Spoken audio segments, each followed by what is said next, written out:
tuni tabang phat phalat phan ho emu sawa hingjing pa pathin ha chung long thangwa na ka hin pi ni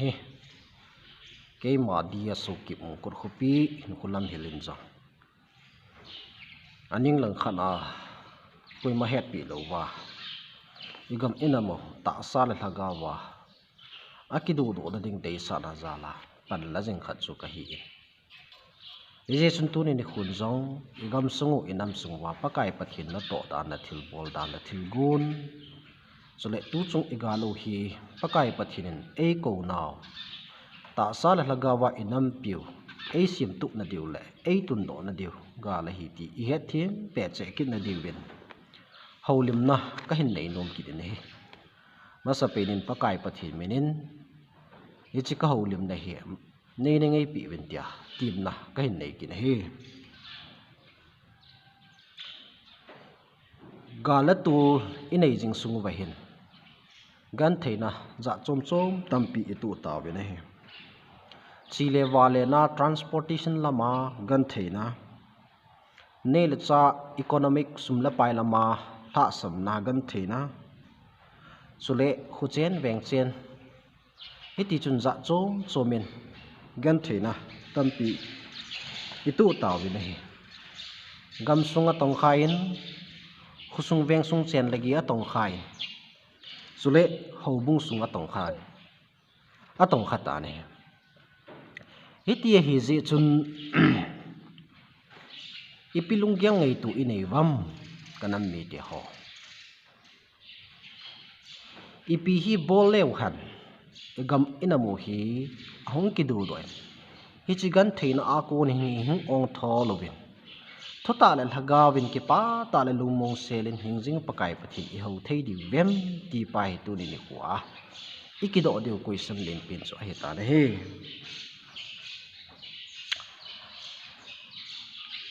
khukhat na hin am khumin sei da tang ka ting front line na hi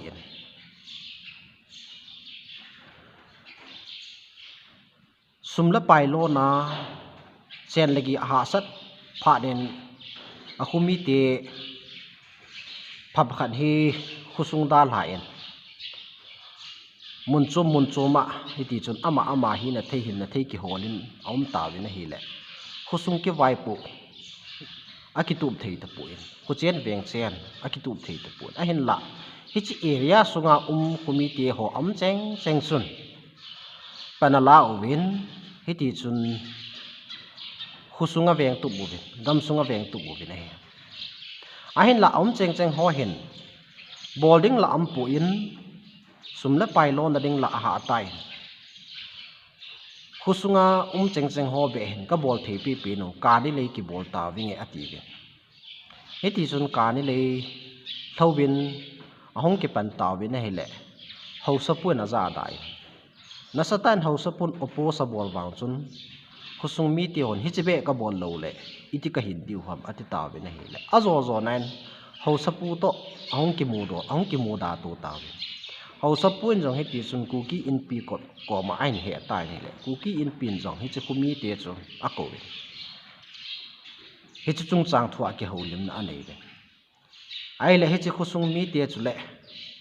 ho sapu ki ka a chu le a le tho lo ho ki ka hi chan gei din mun thil su am phan hin khuchen veng chen chu anom thei ta pu ka ni le ha sat gan thei be se ja ka ni le ka ho lo le ipiti hi thei ding ham tia tho a le tho ho pang ho loi group khat ho so ho lam kai na a aza da loi ho group khat hi ti chun verses an am do gu liwin anom mol he jing ne hi chi ke ma on eyes kamit ta ka tu ka pu na ta khan he so le in sung khana ka ga chi amau te chu ka ni le tho te hi ben a sa da gan the dan thu ho tam pi a sei na hi le apa sei hi che be hi ka bol lo wa hi le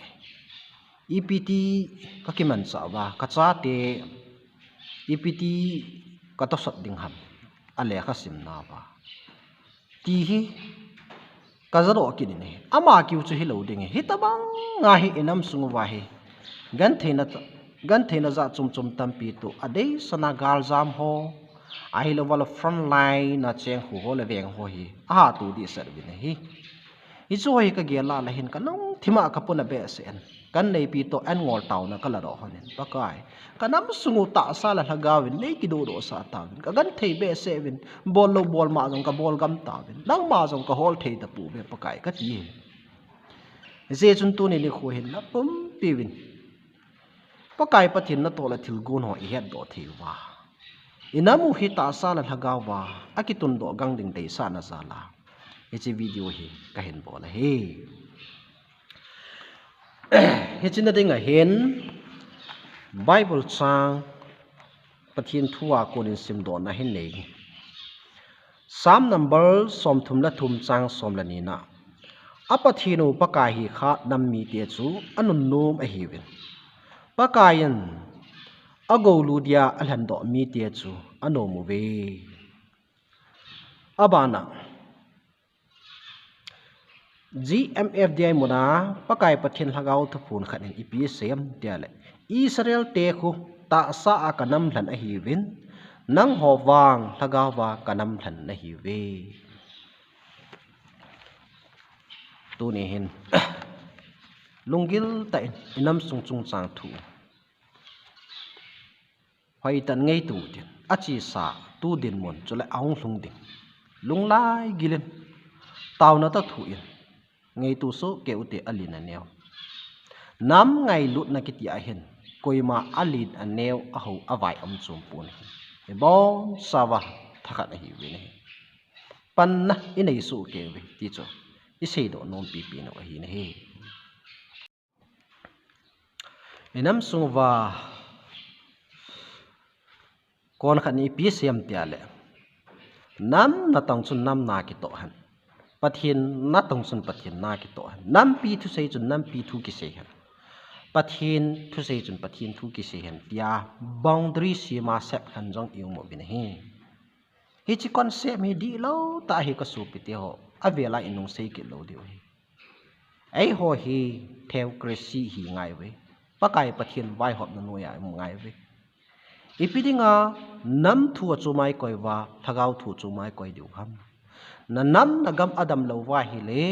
hobung kung iti tol nga na tiu ham na nam na gam sunga nom ta na chen thailo wa la thuta la thagau wa pathin iti ho nga na ti ham je chon hi che hi be khanin anigel masakin chule kon khanen tu lai ta hi gal lai hi pathin thu sei lo de galai ta pathin thu sei ho jong tin amusi ke kit win hi chong hi di lo ta lunggel khat hi ne hi tabong ho hi sei lo dio hi galai ta hi ji a chu pakai pathin thu yo i ha sei che dio pa lung lam zo i ha hol che dio hi ka su pite ho lei sin mi him kichi sa na thun thu sei pu te ka chinge ka thi me tin thil bol hin na tong hin pakai pathin lung lam ipi a hi heu te di chu ama sapin i sei do nom ki du he tu ni ka sei ma ba nga chu pakai pathin na to igam sung inam sung wa pakai pathin na to la thil kun i het thim wa chu le tu chung i ga lu hi pakai ei ko nau hin inam sung ta sa la thaga wa ei tun do na deu ga la hi ti het thim na deu wa hin ku ki cha te history thosim cham cha kan pat no men aban ting ta chu le ku ki cha te chunga Christianity sa kho hing hiwa mission hobung hung ma chal dan thu acham lam tan samurai ka hing bol no men he ku ki te hi chamdhat ta le zalen ta het phalo khanga pat tu ni ichen naw gam sunga hi ipute ipate chu koimano ya anam lo wa koima si le ke anape lo wa gam sunga che ho lo chun ipu ipate kom ga si le ke anapi wa hi tia chu ipu ipate chu zalen ta ana khusawa ana chenga hi ve akiti ne hi India le Burma lengzo se British te khutno ya alut zo wa hoi tan ngai te India le Burma lengzo se British te khutno ya alut zo wa First World War chun kuki pule pate British te kumthum anasa no bine he hi chu 1917 to 1919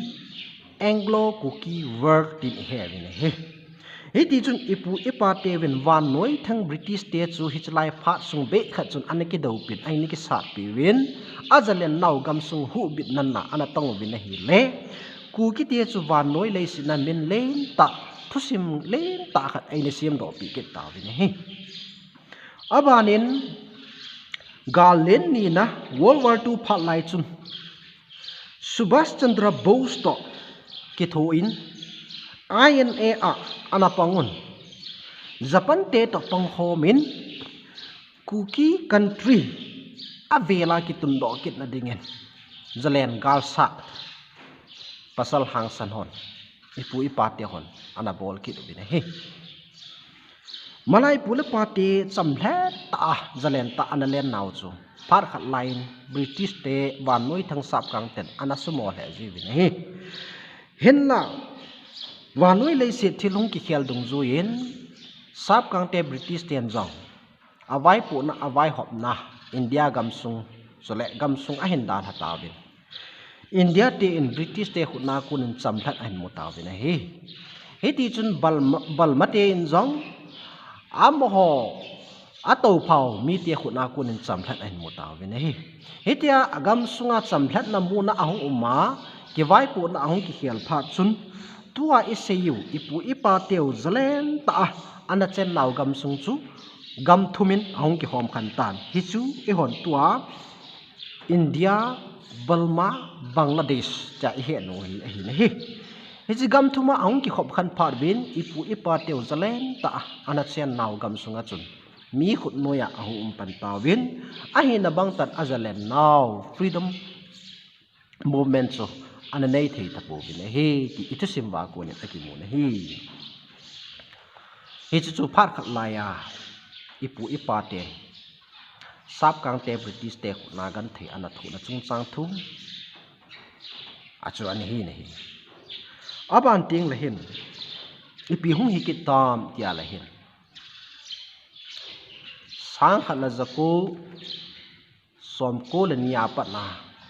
sang la zaku som ko le sege sung ki kai hin dei lo ta la gin chat lo ta ai Manipur thing hang gama ichen khom piu tang khul te lam kai na NS and IM 10 na sata in galin e hin bol ki ta Manipur gam sung hi ta chule state dang hi ta hi ti chun gan thai te in tha chi me ding in ni bol bin I khu e veng tampi e na hal ha pi nu naw chapang zaw na in mi sang khat wal e ne that e khu la veng thum la som gup e na hal ha pi mi him lak khat walin chen lagi da tup nei thei te lovin hi ti chut e na the che ki bin he hi chia phar khat la ya isu pi I chen khom pi tang khul lit NS and IM 10 na sata ku ki cha te chunga khan sit na to a hin bol chung sang chung chulai phat in jong ku ki cha ten gan theina na sata ine to ki de I hi to ina to ini ka wa bi ini pe ko bi hi ti hin I sei ma bong bin tu chat idin munu hi iwat na hi la demographically geographically physically in gan theina tampi in tu taw din hi ta banga ipu ipate khanga ki patna chamhlat ta zalen ta ana ipu ipate chu phat khat la ya British te gan theina na sata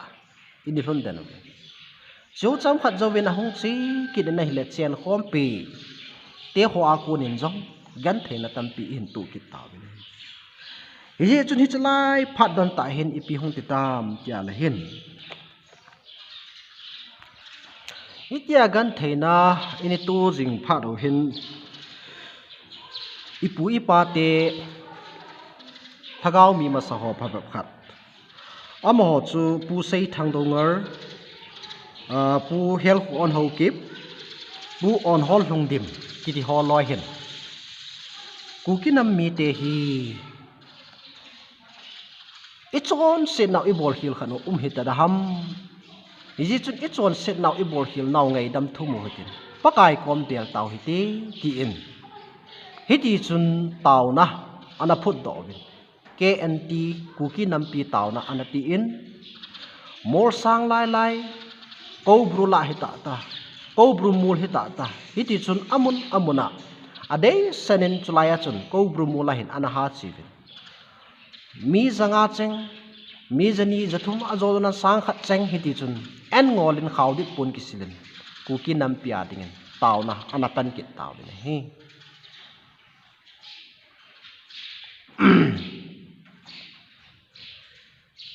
hichi ho hi iwatna ingei to chana la hin inam sungu hi pakai pathin na to na ipi uma chule ei ho hin ichan ge hin hu imanova ipi hi hung chia hung ki to heta ti hi study bol angai ta na hi kanam ni ke ho he chu be khamin koi ke le hoitin tu na banin Christian sa ko yung hi naw le mission haubung hung machal dan ti chung sang thua hin cham cha ga vikit lew han the coming of Christianity in Manipur tia nu kim vai phet asu na le khabwa ko na kasim do dung zuyen gospel ki phana thu pa hung run masang chun Manipur gam sung hi thagau lama mu anathi mi nahi hi chi gam sunga cheng mi te chu phai tu phai cham valley chule thing hang mi hill mi te tin anaki khanu bine phai tu la cheng mi te chun Hindu Muslim ai lovale sanamahism anazoi bine thing hang mi te chu ho nei lo thing phung sung phung ho animism ai ve ipu ipa te chu alang pya junom sanom ni a doi bom doi thua anaki ngai te ai ve tin aki sunin sang la jaget som ko le li masang chun ei Manipur gam sunga hin gospel ki pana thu pha ki him hi anaki zakha po na hi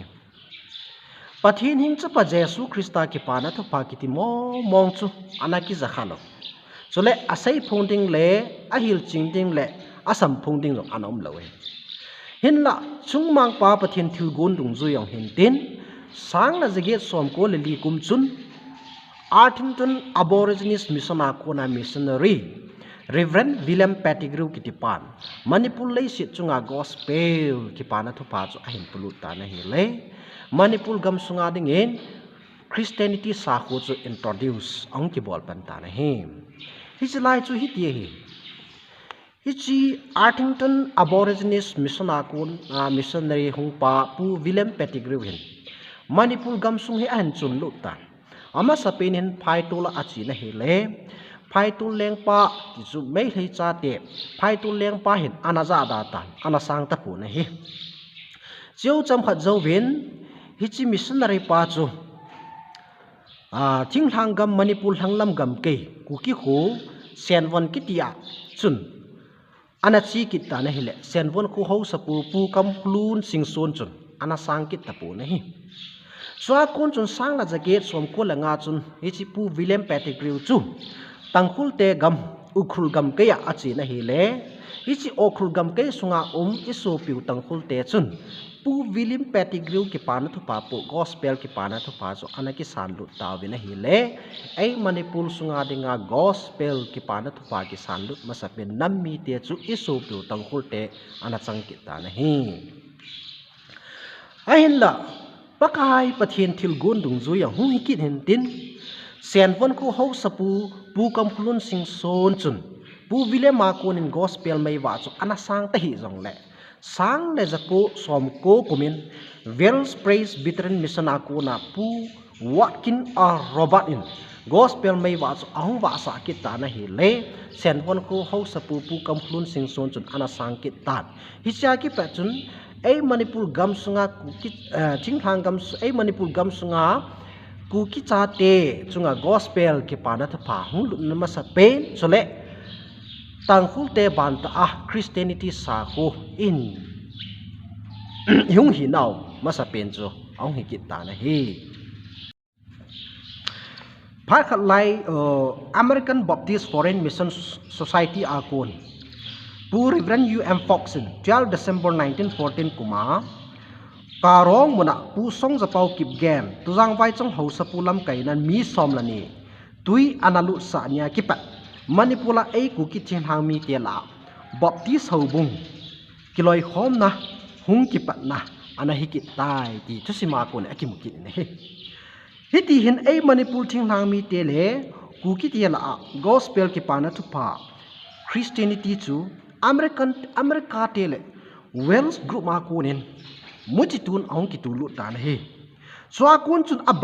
บานชันเยซูคริสต์กิปานะทุพาจูมันปูทิ้งทางมีเตละกูคิดซาเตละกำไงกาบังเงินอาหงซาจัลตันตุนมันปูทิ้งทางมีเต97% hi Christianity sa khon aki umtan hi jechun kuki chate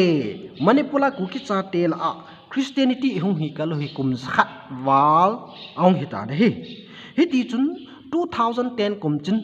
Southern Manipur Gospel Centenary ti in churches let denomination somni walin lamka peace ground muna lopi ta in centenary anamang ke ta hi Sulai KBC makai na in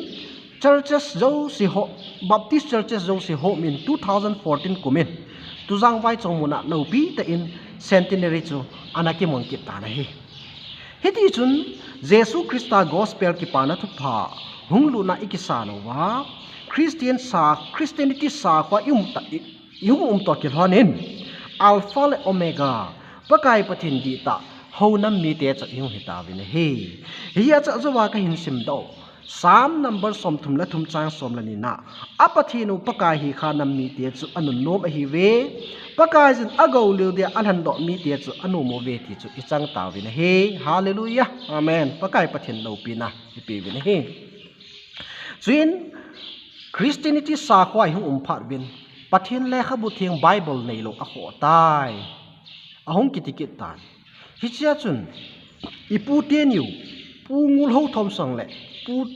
pu doctor ti lun ke ma konin pakai pathin le khabu thing Bible hi ei ho pa wasim theidin le do na an ta na hi pu ngul ho thom sangin 1942 kum chun thulun tha hi anale do Bible Society of India ten eina ta do pi ta ni abanin pu doctor ti lun kemen 20 June 1971 kumsun thulun lui aine le do pi ke win Bible Society of India ten aine ta do pi ke win chule Nagaland murwa muna thin suna anaki nei ke ta na hi ji chun ei pawa Bible kile do hi Manipur thing hang media la a ama sa loi in hi ke ta win hi hallelujah pathin lo pi na chang ta han Jesu Christa gospel ki pana thupa ikisan lut tawin Bible jong inai tawin Christianity sa khu in job tawin hingjing pathin hingjing pakai patin ha chungnung ho nam mi te chu yung hi tawin hi ai le hichlai pha chu ipiti ki tam atya la hin hichlai pha na chun ku ki cha te Christian te chu kiloi khom na ni bowin anam mi nei hi chu ipiham tia le Kuki Baptist Association KBA chule North East Kuki Baptist Association Manipur nek bam tin aneki min involved in he hichi kiloi khom na nia chu ana pa chu 16 March 1958 kuma ahong ki gom khom kil thon tan Kuki Baptist Convention ti hi aneki phut do ki ta na he hichu Christianity sa ko yung hiwa hobum mission hu wa chal dan achamlam ta in se now so hi ne he ama salanga in se ma bang wa chu ku inam sungu political din mun chung sang thu iseu hin abana sa kolam chung sang thu iseu he tunin vekit hoite inam sungu political chung sang thu hi ta sa kolam hi ta anya hi ikhan thelo he anya hi din khana adina ngai bo bine he chule sa kolam hi ta political lam hi ta pakai pathin na to na he akilang che akimuro jing ne hi ahin la wanoi le sin mihim te hi ei malung gel mihim hi na ahung ha ji ting le agilo pan jong mun na hin no lum ji ahin lu nom ji ta ne he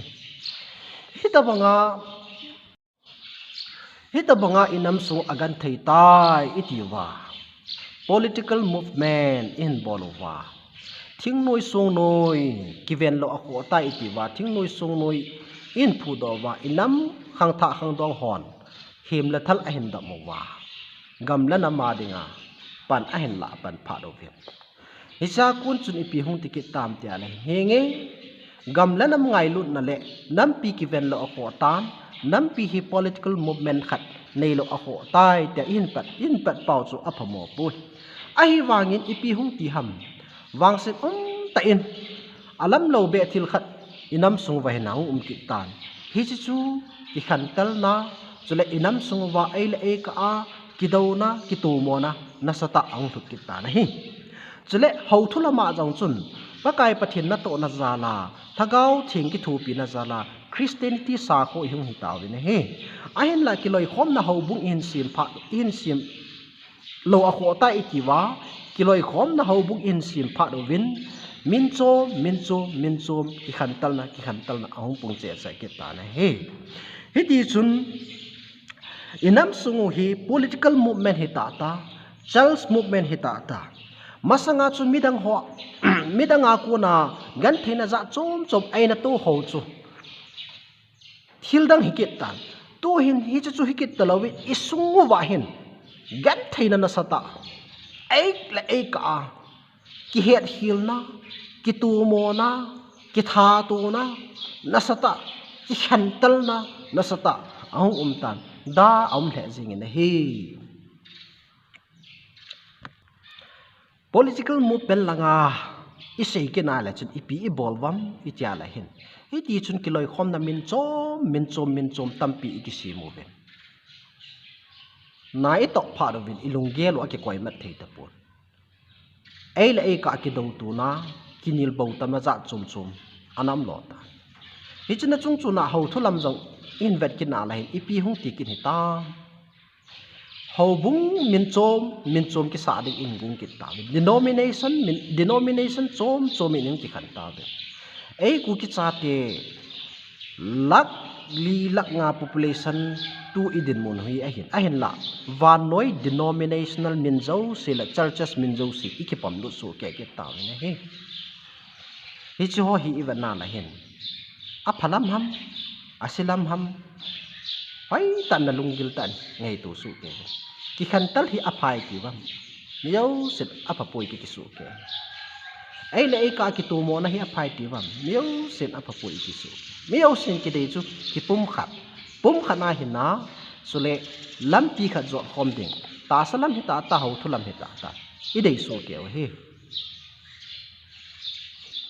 ain tu na isei do no mo chu midanga ko na igan theinau zong pathinin a su ke ai ho nam sung ka gan theina zong hi pakai pathinin wana ko ni amosu ke ji chun tu hin ga vekit lewhan inam sung wa pakai pathin na to na hi iti hu ma chala tu chan ge din mun hi pakai pathin na to hi ipi umam ti hi hoi tan study bol lewhan imu do diu hi ai lungil ta na ta thu a lagial do lo wala pakai pathin na to na mu do kit lo de hi ya chu inam pum pi win hi chi imu do theina deu pa hi main priority ipi deu hi aji chu ai honam hi pakai hingjing pakai pathin honam mi te theocracy hi ngai wen hi ji sun ka su pi ti ho inam sungu thu sim i ho bung sungu thu sim hi mo hi poi nam akiti le ho bung ti na hen ho bung akiti le nam ti na he boundary sima hental lo ding hi je chun pakai pathin dung nam ipi he thei na di lung lai gil chewa ngei tu uti ti chi sei do nom pi no hi kin na hi ai la tu in vekil law han pre May 3 2023 mai thei cha te to gal masang lang veo hi ti chule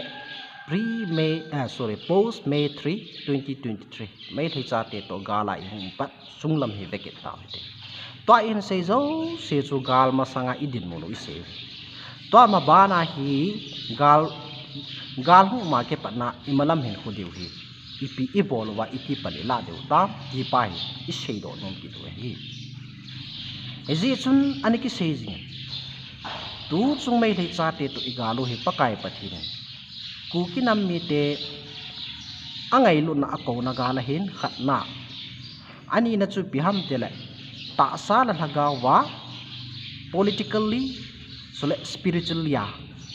inam piu atun do na ding gal hi ti in se jing ove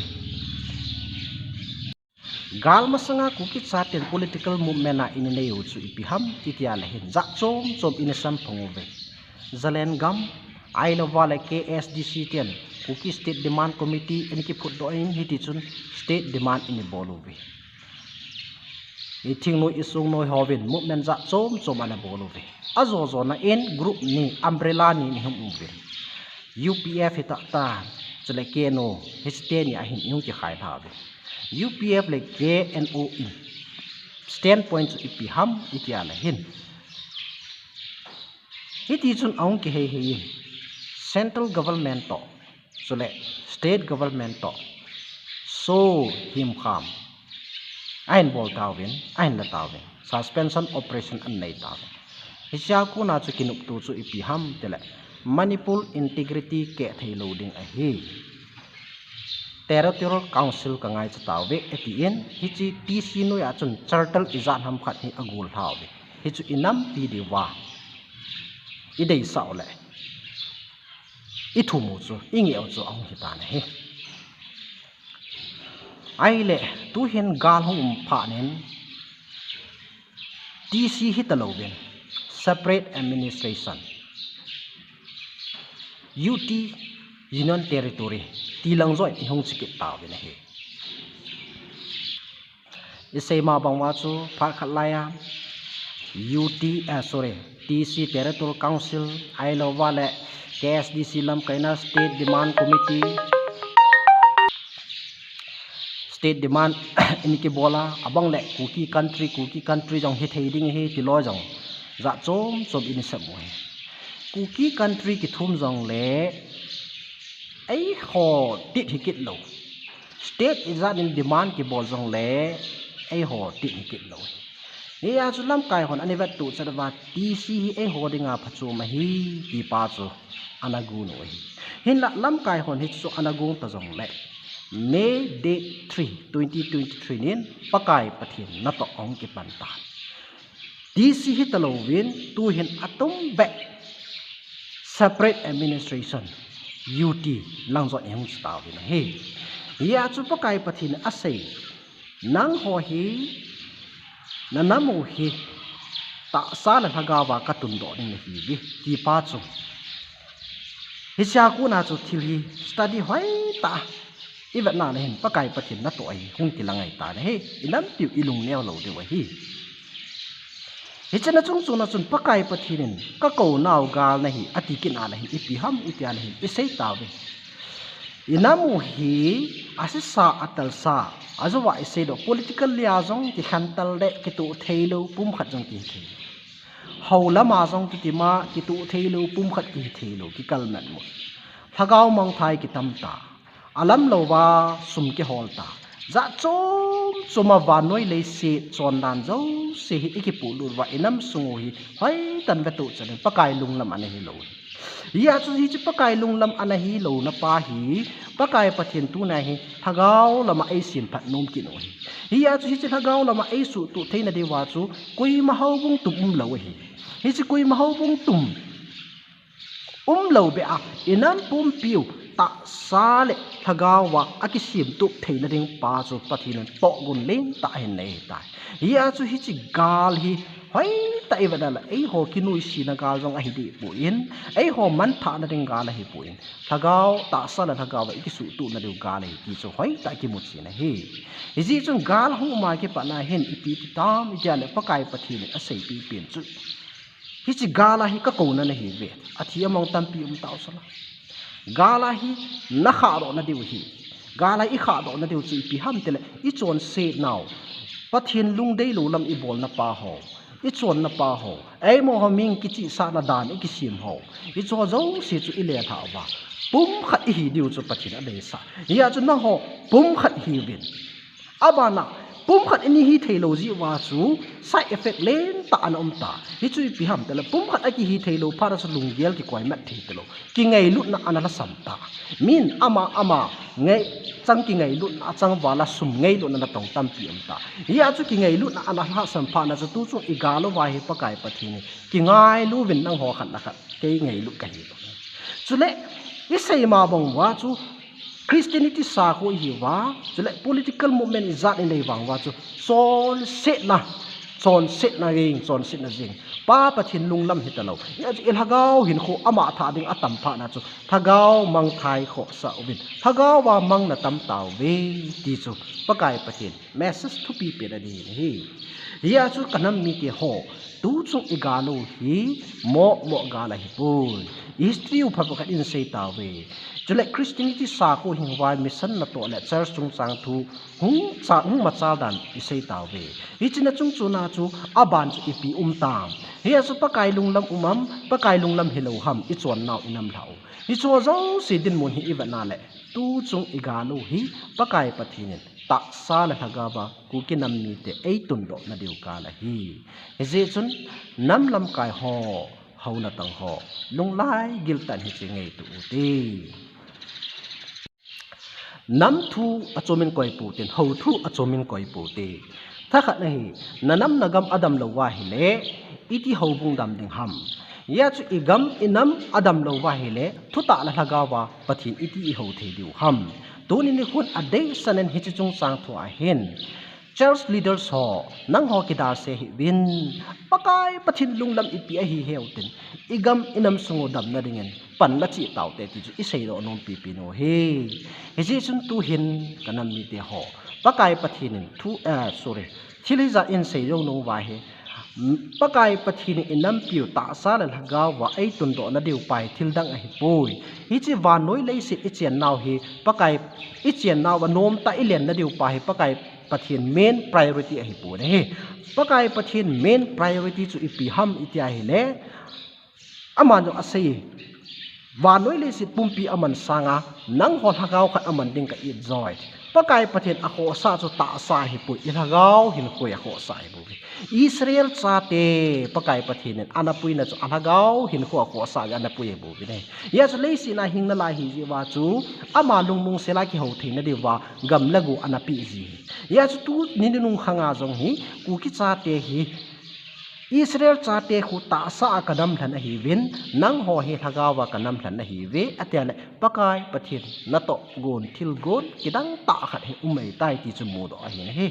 ya chu inam sungo hi tua hi ipidin muna hi wam tiang he su ke we